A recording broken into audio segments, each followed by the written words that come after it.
제공하는 피드백과 그리고 앞으로 플랫과 나아갈 방향에 대해서 그냥 어렵게 얘기하지 않고 여러분이 좀 피부에 와닿을 수 있도록 말씀드리고자 합니다. 그래서 제가 시작 전에 좀 특이하게 이런 미담들 막 퀴즈 내는 미담은 없었는데요. 시작부터 퀴즈를 내도록 하겠습니다. 혹시 화면에 보시는 두 분이 누군지 아시는 분 혹시 용기 있게 손 들고 얘기해 주시겠습니까? 라이트 형제인가요? 네, 맞습니다. 혹시 플레임도 아시나요? 네? 플레임? 네, 보통 플레임 모르시죠? 박수 한 번.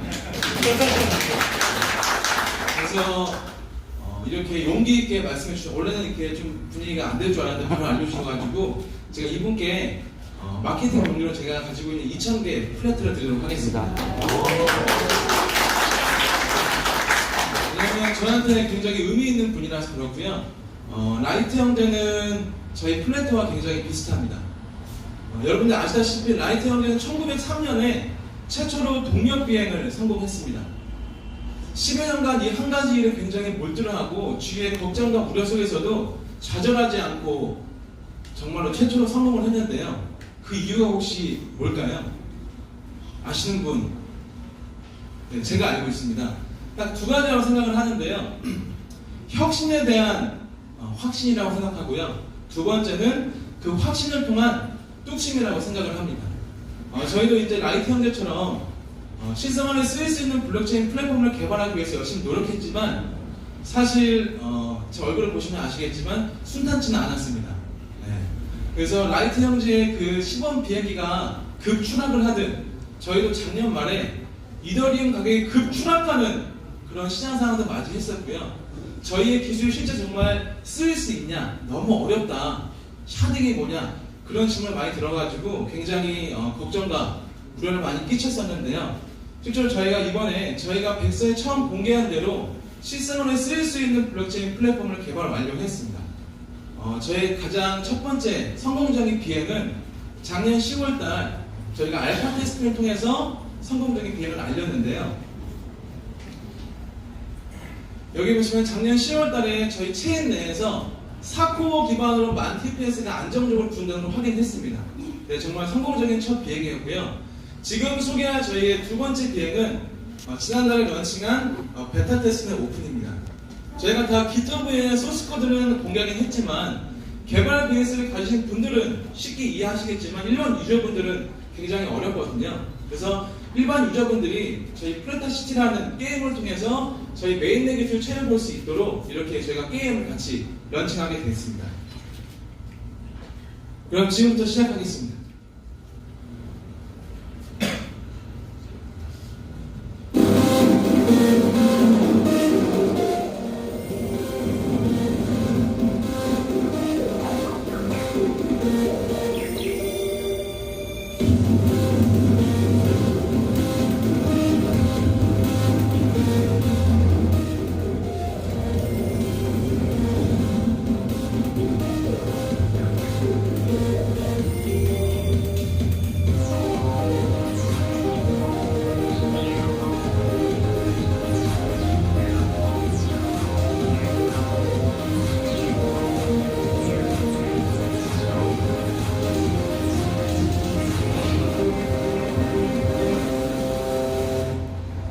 이 게임을 개발한 저희 개발진도 되게 잘했지만 이 영상을 만든 디자이너에게 박수 한 번만 주시겠습니다. 영상 중에서 굉장히 설레가 있습니다. 사실 저희가 이 베타 테스트에 같이 오픈한 플래타시티 시뮬레이션은 전 세계 5개 대륙에 저희 36개의 노드를 설치해서 체인을 작동시켰습니다. 그래서 많은 분들이 참여를 했고요. 저희가 3월 6일부터 8일까지 0.1 버전을 공개했었는데요. 그 이틀간 많은 분들이 참여해 주셔가지고 43만 개의 블럭과 27만 개의 트랜잭션이 발생했습니다. 그리고 그 이틀간 18만 개의 플레타 코인이 획득이 됐고요. 그리고 15,000개의 플레타 건물이 지어졌고, 그리고 220억 골드, 그리고 550만 전력, 1,200만의 인력이 인구가 생산됐습니다. 그래서 저희는 이런 양질의 데이터를 통해서 이번에 0.1번을 다시 오픈했고요. 체인 블록 데이터와 트랜잭션 데이터를 다시 분석해서 체인의 안정성을 좀 높였다고 보시면 될 것 같습니다. 그럼 실제로 게임이 어떻게 돌아가는지 한번 보도록 하겠습니다.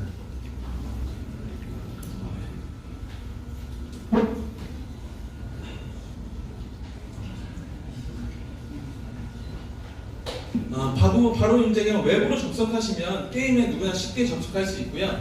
이더리움 주소와 아이디, 패스워드만 입력하시면 누구나 이 게임을 웹으로 접속할 수가 있습니다. 지금 이게 회원 가입 화면이고요.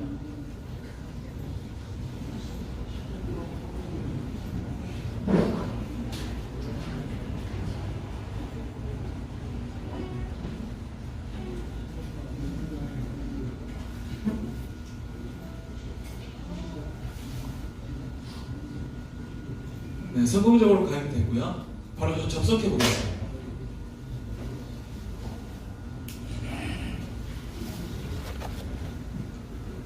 접속하시면 바로 이 화면에 들어가시고요. 바로 이 프레타 건물, 이 지대 내에서 자신이 원하는 건물을 상업역 지구를 건설하든 주거지역을 건설하든 또는 발전소 지역을 건설하든 자기 마음대로 자기 전략에 따라서 건물을 지을 수가 있고요. 그거에 따라서 저 위에 보시는 골드와 그리고 가스 그리고 인구가 생산되는 걸 볼 수가 있습니다.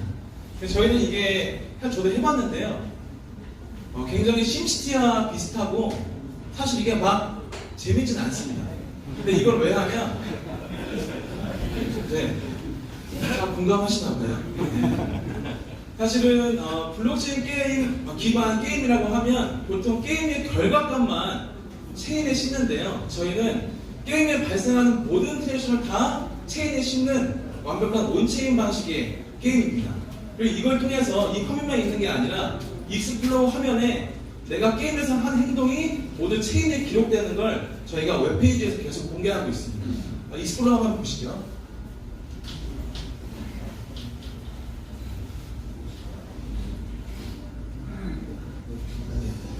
바로 보시면 지금 제가 어제 커뮤니티에 지금 제가 이렇게 발표할 시간에 와서 제가 발표 들으라고 그랬고 게임하지 말라 그랬거든요.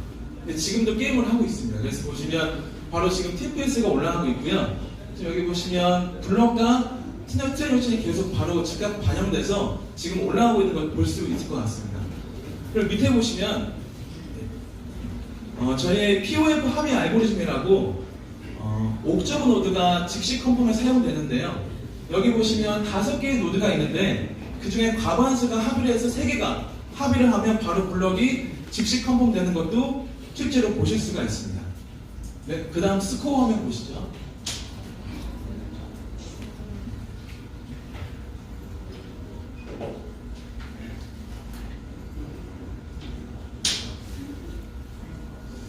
저희 지금 플랫가 느린 게 아니라요. 여기 지금 비센트의 네트워크가 느린 거라서 와이프가 좀 느린 거 좀 이해해 주시고요.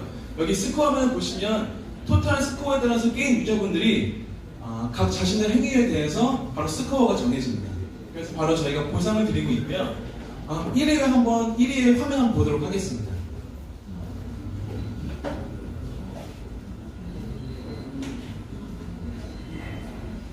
네, 실제로 한 유저분이 이렇게 지금 건물을 지으시고 계신 모습인데요.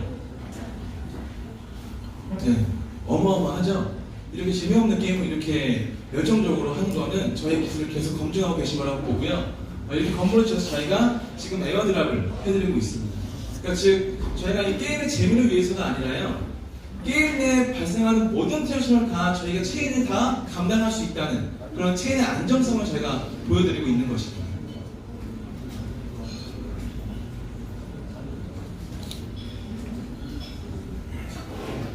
제가 또 질문이 또 있는데요. 저희가 정말 실제로 저희 기술이 가스가 없고 스테이킹 비용이 없고 비자 카드의 결제 속도보다 빠르게 2만 TPS로 구동되는 걸 저희가 알파나 베타에서 확인을 했는데요. 저희 플랜트가 이런 기술적인 능력을 가지고 그렇죠. 블록체인 시장에서 만약 나가게 된다면 저희가 성공할 수 아니면 보수적으로 살아남을 수 있을까요? 가장 경청하시는 분 있다고 생각합니다. 네, 조건 없이 사랑해주셔서 감사드립니다.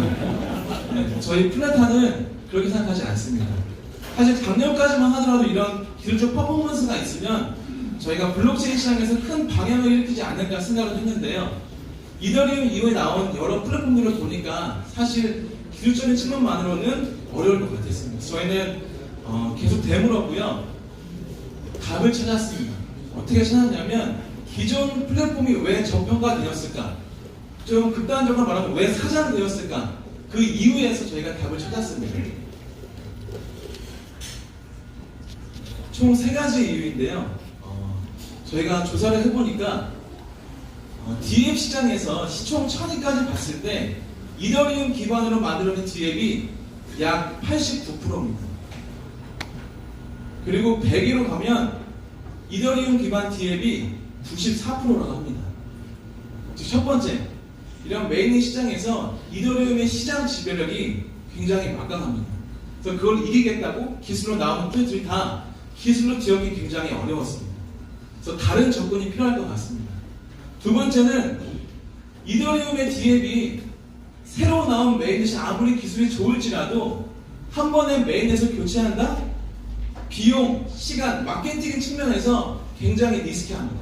그래서 잘 이야기해도 잘 바꾸려 하지 않아요. 세 번째, 새로운 메인넷이 거래소에 상장하려면 바로 상장하는 게 아니라 이더리움이나 이오스 네오가 서버를 설치한 것처럼 자신의 새로운 메인넷의 서버를 반드시 설치해야 됩니다. 즉 상장이 굉장히 어려운 거죠. 시간과 비용이 막대하게 듭니다. 그냥 만약 새로운 메인넷의 DApp이 거래소에 새로운 메인넷 서버가 되지 않은 거래소라면 당장 바로 상장할 수 없는 거죠. 이해하십니까? 그럼 새로 나온 메인넷이 전선처럼 거래소에 다 깔리면 되지 않을까? 그게 굉장히 어려운 일이죠. 그러니까 즉 이더리움의 막강한 시장 지배력 그리고 DApp의 리스키함, 새로운 메인넷이 상장하기 굉장히 어려움, 이런 3가지 이유 때문에 이더리움 이후에 나왔던 플랫폼들이 저평가되고 또는 사장됐습니다. 플래타는 이 3가지 문제를 해결했습니다. 바로 게이트웨이라는 방식을 통해서 말이죠. 소개하겠습니다. 플래타는 이더리움의 시장 지배력을 인정합니다. 즉 플래타는 이더리움뿐만 아니라 기존의 유명한 플랫폼들과 연동이 가능합니다. 만약 이더리움 DApp이 이더리움에서 플래타로 메인넷을 교체하지 않고도 실제 서비스는 가스 비용이 없고 2만 TPS로 구동되는 플래타 체인에서 비즈니스가 가능하다고 하면 아까 봤던 문제는 다 해결할 수가 있겠죠. 쉽게 말씀드리면 플래타는 이더리움의 시장 지배력을 오히려 인정했고요. 오히려 이를 활용해서 플래타 체인의 활용도를 높였습니다. 즉 이더리움 DApp, 이오스 DApp 또는 퀀텀 DApp, 네오 DApp들이 시간과 비용을 들이지 않고 플래타 게이트웨이라는 통로를 통해서 플래타 체인에서 비즈니스가 가능하다는 거죠. 시간과 비용이 들지 않고 리스키하지 않은데 더구나 가스 비용이 없고 많은 사람들이 유입할 수 있다면 DApp들이 망설일까요? 저는 망설이지 않을 거라고 보고 있습니다. 즉 저희는 기존 플랫폼들이 이더리움을 적대시하는 그런 접근이 아니라 이더리움과 같이 공생할 수 있는 그런 관점에서 저희가 플랫폼을 접근했습니다. 제가 좀 쉽게 말씀드리면 메인넷을 하나의 국가라고 보고요. DApp을 그 국가 안에서 사업하는 개인 사업자라고 보시면 이더리움 국가는 개인 사업자가 처음 사업을 시작하기 굉장히 좋습니다. 근데 막상 사업을 시작하면 세금을 막대하게 걷고요. 그 다음 해보니까 비즈니스 환경도 별로 안 좋아요. 그렇다고 국가를 바꿔서 국적을 바꿔서 사업하는 건 굉장히 어렵잖아요. 근데 이 플래터 게이트웨이라는 방식은 국적을 바꾸는 게 아니라 마치 투자자 또는 취업 비자와 같습니다.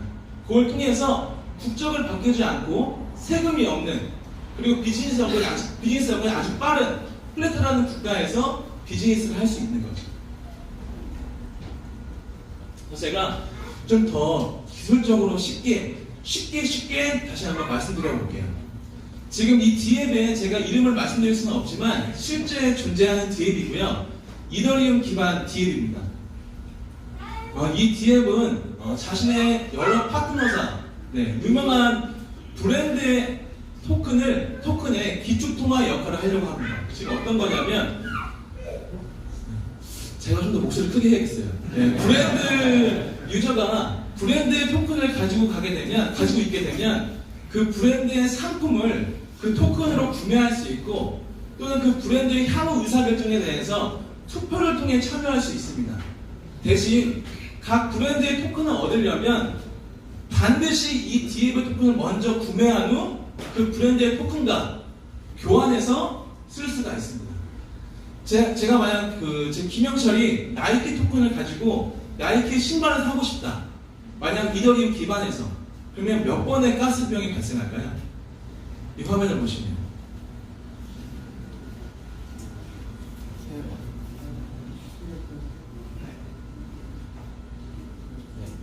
총 3번의 가스비용이 듭니다. 우선 DF 토큰을 구매할 때 한 번 가스비용이 들고요. 그리고 그 DF 토큰을 자신이 좋아하는 브랜드 토큰과 교환할 때 한 번 더 가스비용이 들고 그 다음 그 브랜드 토큰으로 그 브랜드의 상품을 구매할 때 한 번 더 가스비용이 듭니다. 그럼 총 몇 번이죠? 네, 3번 가스비용이 들고 한 번의 거래, 서비스마다 최소 10분에서 30분 정도의 시간이 걸리게 됩니다. 그럼 총 3번의 거래면 최대 얼마까지 시간이 걸리죠? 1시간 반까지 걸리죠. 지금 이렇게 중복되는 가스 수수료와 사람이 유입될수록 더 느려지는 이 속도에 따라서 과연 이 DM이 비즈니스를 할 수 있을까요? 저는 불가능하다고 봅니다. 근데 만약 이 DM이 이더리움이랑 메인넷은 교체하지 않지만 플래타 게이트웨이를 통한다면 상황이 달라집니다. 네, 메인넷은 계속 이더리움을 가지고 있고요. 플래타 게이트웨이를 통해서 비즈니스는 플래타 체인에서 하게 됩니다. 그러면 DM의 정책에 따라서 모든 거래와 서비스에 대해서 그 단계에서 가스 비용을 청구 안 할 수 있습니다. 즉 노피로 가는 거죠. 그러니까 사용자는 수수료를 내지 않고 이 서비스를 단 1초에서 4초 내에 모든 거래와 서비스가 가능해지는 겁니다. 그럼 사용자가 엄청나게 유입돼도 이 점은 똑같습니다. 이게 바로 플래타의 게이트웨이 기술이라는 걸 다시 한번 말씀드리겠습니다. 그러면 이더리움 기반 DApp이 그냥 상장해서 트레이딩 해가지고 돈만 가져가려고 하는 DApp이 아니라 실제 블록체인 기술을 통해서 향후 비즈니스를 할 DApp이라면 이 게이트웨이 방식이 아마 가장 적절할 것으로 저는 생각이 됩니다. 그래서 이게 바로 저희 플래타의 궁극적인 목표이고 비즈니스 모델입니다. 여기 보시면 이 회색 지대는 기존의 플랫폼들의 시장을 의미합니다. 기존 플랫폼들은 기능적인 한계로 인해서 실제 유저한테 서비스하기보다는 거래소와 굉장히 잘 딥하게 바인딩이 돼 있어서 트레이딩에 굉장히 관심이 많습니다. 좀 이게 극한 표현일 수 있지만 그 토큰의 기능적 가치가 그 토큰이 거래소에 올라간 가격에 따라서 그 가치가 판단되고 있습니다. 저희는 그게 아니라요.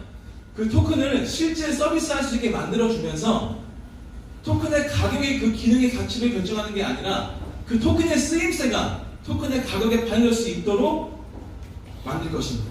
플래타도 마찬가지입니다. 그리고 이제 제가 게이트라는 방식 제가 처음 설명드렸고요.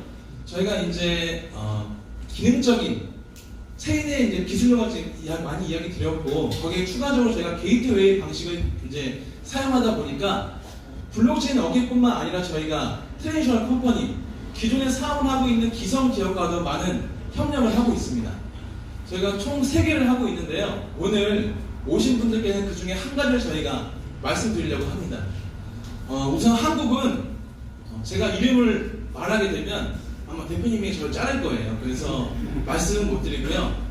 한국 사람이면 누구나 알만한 기업과 현재 지금 이야기를 하고 있고 그들의 기존 프로덕트에 저희 블록체인 솔루션을 넣으려고 하고 있습니다. 약 3주간 지금 미팅을 하고 있고요. 구체적인 협업 내용과 날짜가 나오게 되면 말씀을 드릴 텐데 아마 상장 이유가 될 것 같습니다. 그 이유는 여러분도 아실 거고요. 두 번째는 일본입니다. 한국의 SM 엔터테인먼트와 같은 일본 대형 계약사와 카피라이트, 저작권 관련해서 저희 블록체인 솔루션을 제공할 예정입니다.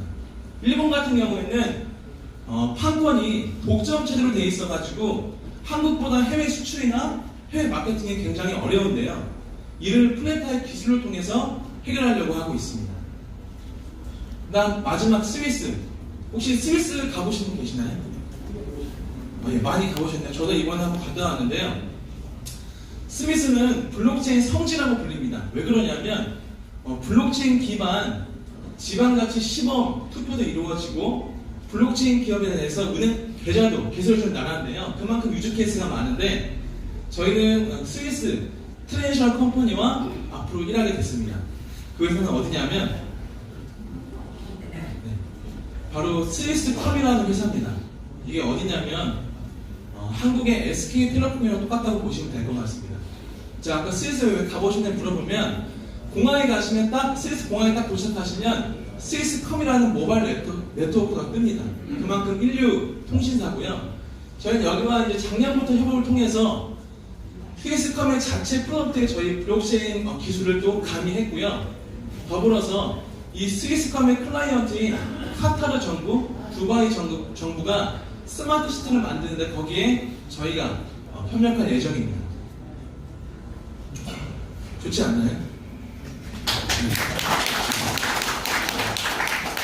실제로 유즈 케이스가 나오면 다시 한번 어나운스 하겠습니다. 그리고 이제 거의 막바지인데요. 저희 토큰 매트리스에 대해서 다시 한번 말씀드리겠습니다. 저희는 최초에 작년 2월달에 할 때 이더리움을 이기는 플랫폼이 되겠다라고 해서 규모도 엄청 크게 잡았어요. 대 생태계도 엄청 커질 거라고 생각했기 때문에. 그래서 토큰 발행을 저희가 10억 개도 아닌 100억 개로 처음에 설정을 했습니다. 그리고 그 100억 개 중에서 약 25%가 세일 물량, 10%가 마케팅, 10%가 어드바이저 파트너십, 13%가 파운더 팀, 리저브 펀드라고 약 42%를 잡았었습니다. 근데 이게 지금의 상황에서 맞지 않다고 판단해서 저희가 중대한 결정을 했습니다. 처음 100억 개에서 저희는 앞으로 80%를 소각해서요. 이 세상에 나오는 프로타 토큰은 20억 개로 될 겁니다. 이거 정말 처음 드린 얘기인데요. 왜 이렇게 하게 됐냐면 우선 시장 상황도 반영해야 되고요. 그리고 프로타 메인넷 토큰의 가치도 생각해야 되기 때문에 이렇게 줄였고 마지막 유통량 문제가 있었기 때문에 이렇게 선소각을 과감하게 결정하게 됐습니다. 그리고 매트리스 좀 바뀌었는데요. 우선 30%가 세일 물량, 그리고 7%가 얼리 스테이지 컨트리뷰터, 10%가 어드바이저, 10%가 마케팅, 13%가 파운더 팀, 그리고 15%를 줄였습니다. 리저브 펀드를 15%로. 이 물량은 어디에 쓰냐면요. 저희가 메인 체인을 운영하기 때문에 혹시나 체인에 이상이 생길 때 즉각 선조치하기 위해서 저희가 빼놓은 물량이라고 보시면 될 것 같습니다. 그리고 이코시스템 15%는 어떤 물량이냐면요. 저희로 들어온 DF들한테 특히나 유망한 DF 토큰과 저희 토큰을 스왑해서 이 스왑한 DF 토큰을 플래타 마이너들한테 보상하기 위해서 빼놓은 물량이라고 보시면 될 것 같습니다. 그리고 이런 락업도 실제 이런 공개 속상에서 공개하는 프로젝트가 있는지 모르겠지만 저희는 이제 공개합니다. 여기 보시면 파운더 팀 물량은 100% 30개월까지 락이 걸려 있고요. 어드바이저는 보통 다른 프로젝트 보면 거의 6개월 대 다 풀린다고 하는데 저희는 딱 1년에 끝납니다. 즉 저희는 어드바이저가 기존에 어떤 일을 했던 사실은 상관이 없습니다. 가장 중요한 건 플래타의 어드바이저로 들어와서 실제로 일을 하고 있고 정말 열심히 하느냐 그런 의지가 있는 분들만 저희가 어드바이저 했기 때문에 그건 최소 1년간은 같이 가자고 이야기를 하고 있습니다.